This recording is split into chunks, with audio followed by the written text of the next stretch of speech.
اللہ تعالیٰ نے اس کائنات میں جو الیکٹرو میگنیٹک اسپیکٹرم بنایا ہے، جس کے تحت روشنی 19 اقسام کی ہے، جس میں سے ہم صرف ایک قسم کی روشنی دیکھ سکتے ہیں جو کہ 7 رنگوں پر مشتمل ہوتی ہے۔ ہم آپ کو چند مشہور اقسام کی روشنیوں کے بارے میں مختصر بتائیں گے۔ اگر آپ گیما ویژن میں دیکھنے کے قابل ہو جائیں تو آپ کو دنیا میں موجود ریڈیشنز نظر آنا شروع ہو جائیں گی۔ ایسے ہی اگر آپ ایک مشہور روشنی یعنی ایکس رے ویژن میں دیکھنے کے قابل ہو جائیں تو آپ کے لیے موٹی سے موٹی دیواروں کے اندر دیکھنے کی اہلیت کوئی معنی نہیں رکھے گی، اور آپ اس قابل ہو جائیں گے کہ آپ دیواروں کے اس پار بھی دیکھ سکیں۔ اور اگر آپ انفراریڈ ویژن میں دیکھنا شروع کر دیں تو آپ کو مختلف اجسام سے نکلنے والی حرارت نظر آنا شروع ہو جائے گی۔ روشنی کی ایک اور قسم کو دیکھنے کی صلاحیت الٹرا وائلٹ ویژن کہلاتی ہے۔ اس کے علاوہ مائکرو ویو ویژن اور ریڈیو ویژن ملا کر کل 19 اقسام کی روشنیوں میں دیکھنے کی صلاحیت سپر پاور محسوس ہونے لگتی ہے۔ فیکٹو لیجر کے پیارے دوستو، ایک اور نئی اور معلومات سے بھرپور ویڈیو کے ساتھ ایک مرتبہ پھر آپ کی خدمت میں حاضر ہیں۔ ویڈیو کو آخر تک ضرور دیکھیے گا اور اپنی آراء سے ہمیں آگاہ کیجیے گا۔ ہماری ہی دنیا میں ایسی مخلوقات ہیں جن کا ویژول اسپیکٹرم ہم سے بہت مختلف ہے۔ سانپ وہ جانور ہے جو انفراریڈ میں دیکھ سکتا ہے، ایسے ہی شہد کی مکھی الٹرا وائلٹ میں دیکھ سکتی ہے۔ دنیا میں سب سے زیادہ رنگ مینٹس شرمپ کی آنکھ دیکھ سکتی ہے۔ الو کو رات کے گھوپ اندھیرے میں بھی ویسے ہی رنگ نظر آتے ہیں جیسے انسان کو دن کی روشنی میں۔ امریکن کوک نامی ایک پرندہ ایک ہی وقت میں 180 ڈگری تک کا منظر دیکھ سکتا ہے، جبکہ گھریلو بکری 320 ڈگری تک کا ویو لے سکتی ہے۔ درختوں میں پایا جانے والا گرگٹ ایک ہی وقت میں 2 مختلف سمتوں میں دیکھ سکتا ہے، جبکہ افریقہ میں پایا جانے والا برونز نامی ہرن ایک صاف رات میں سیارے سیٹرن کے دائرے تک دیکھ سکتا ہے۔ اب آپ اندازہ کر سکتے ہیں کہ انسان کی دیکھنے کی صلاحیت کس قدر محدود ہے، اور وہ اکثر ان چیزوں کو نہیں دیکھ پاتا جو کہ جانور دیکھ سکتے ہیں۔ نبی کریم صلی اللہ علیہ وآلہ وسلم نے فرمایا کہ جب تم مرغ کی اذان سنو تو اس وقت اللہ کا فضل مانگو، کیونکہ وہ اسی وقت بولتا ہے جب کہ وہ فرشتے کو دیکھتا ہے۔ اور جب گدھے کے رینگنے کی آواز سنو تو شیطان مردود سے اللہ کی پناہ مانگا کرو، کیونکہ وہ اس وقت شیطان کو دیکھ رہا ہوتا ہے۔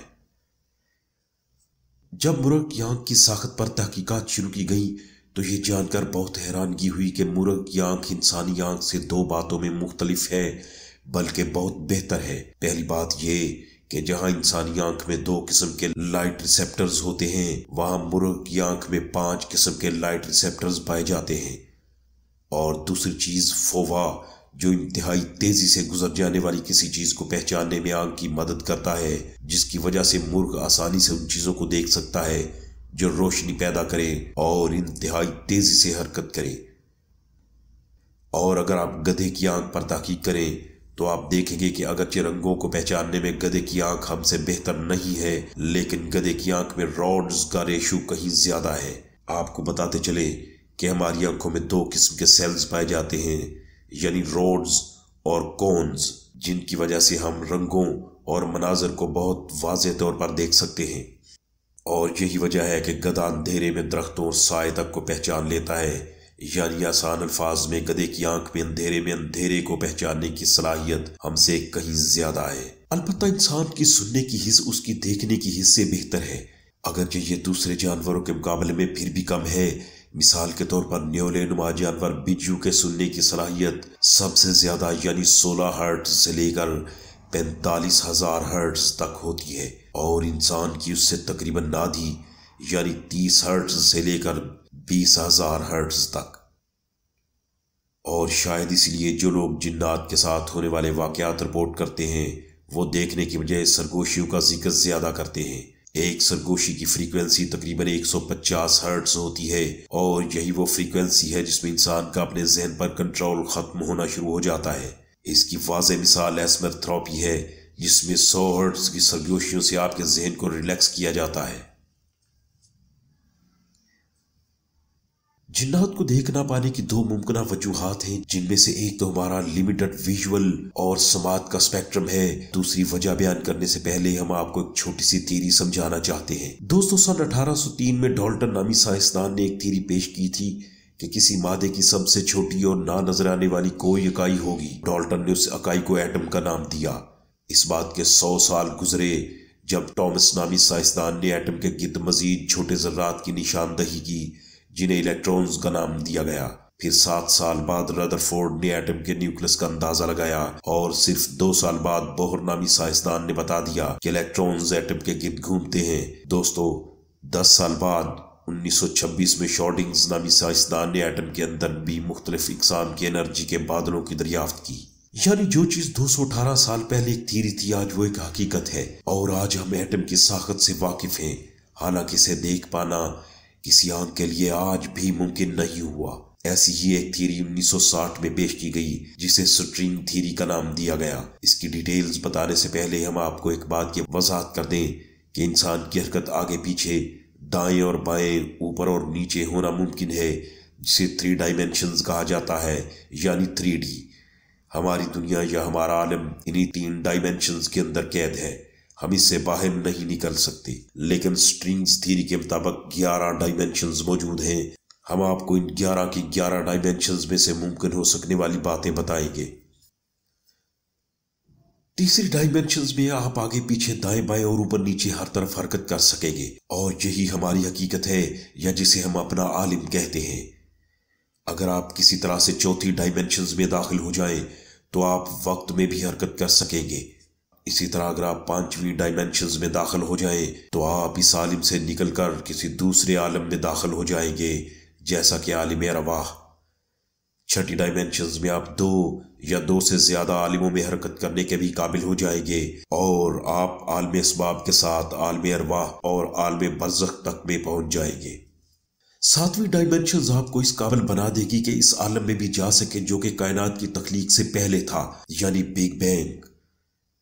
8ویں ڈائمینشن آپ کو تخلیق سے پہلے کے بھی مختلف عالموں میں لے جانے کے قابل ہو جائے گی۔ 9ویں ڈائمینشن ایسے عالموں کا سیٹ ہوگا جن میں ہر عالم میں فزکس کے قوانین ایک دوسرے سے بالکل مختلف ہوں گے۔ ممکن ہے کہ وہاں کا ایک دن ہمارے 50,000 سال کے برابر ہو۔ جی ہاں، آپ درست سمجھ رہے ہیں، یعنی ہو سکتا ہے کہ یہ میدان حشر ہو۔ اور آخری اور 10ویں ڈائمینشن، ان میں آپ جو بھی تصور کر سکتے ہیں، جو بھی سوچ سکتے ہیں، اور جو بھی آپ کے خیال میں گزر سکتا ہے، وہ اس ڈائمینشن میں سب کچھ ممکن ہوگا۔ ہماری رائے میں یہ عالم ہے جنت، یعنی پیراڈائز۔ شاید اس ڈائمینشن سے بھی ایک درجہ آگے کی جگہ موجود ہو، کیونکہ حدیث قدسی میں ہے کہ جنت میں میرے بندے کو وہ کچھ میسر ہوگا جس کے بارے میں نہ کبھی کسی آنکھ نے دیکھا، نہ کسی کان نے سنا، اور نہ کسی دل میں اس کا خیال گزرا۔ اور دوسری جگہ یہ بھی آتا ہے کہ میرا بندہ وہاں جس چیز کی بھی خواہش کرے گا وہ اس کے سامنے موجود ہوگی۔ یقیناً جنات ہم سے اوپر کی ڈائمینشنز کے بینگ ہیں، اور یہی وہ دوسری سائنٹیفک وجہ ہے جس کی بنا پر ہم انہیں نہیں دیکھ سکتے۔ ان 10 ڈائمینشنز کے بارے میں جاننے کے بعد آپ یہ سمجھ سکتے ہیں کہ جنات کے بارے میں قرآن پاک نے ہمیں ایسا کیوں فرمایا ہے کہ وہ تمہیں وہاں سے دیکھتے ہیں جہاں سے تم انہیں نہیں دیکھ سکتے، یا پھر کشش ثقل کا ان پر اثر کیوں نہیں ہوتا اور وہ اڑتے پھرتے ہیں، یا پھر کئی دوسرے سوالات جیسے عالم برزخ جہاں روحیں جاتی ہیں، یا عالم ارواح جہاں تخلیق سے پہلے اللہ تعالیٰ نے تمام ارواح سے عہد لیا کہ الست بربکم، کہ کیا میں تمہارا رب نہیں ہوں، اور تمام ارواح نے جواب دیا کہ کیوں نہیں، اور ان سب ارواح نے ہوش میں اقرار کیا تھا۔ دوستو، امید ہے آج کی ویڈیو اور اس میں موجود دلچسپ انفارمیشن آپ کو پسند آئی ہوگی۔ ایسی ہی بہترین ویڈیو کے ساتھ ہم ایک مرتبہ پھر آپ کی خدمت میں حاضر ہوں گے۔ تب تک کے لیے ہمیں اجازت دیجیے۔ چینل کو سبسکرائب کرنا اور بیل آئیکن کو پریس کرنا ہرگز مت بھولیے۔ اگلی ویڈیو میں پھر ملاقات ہوگی، تب تک کے لیے ہمیں اجازت دیجیے۔ اللہ آپ کا حامی و ناصر ہو۔ پاکستان زندہ باد۔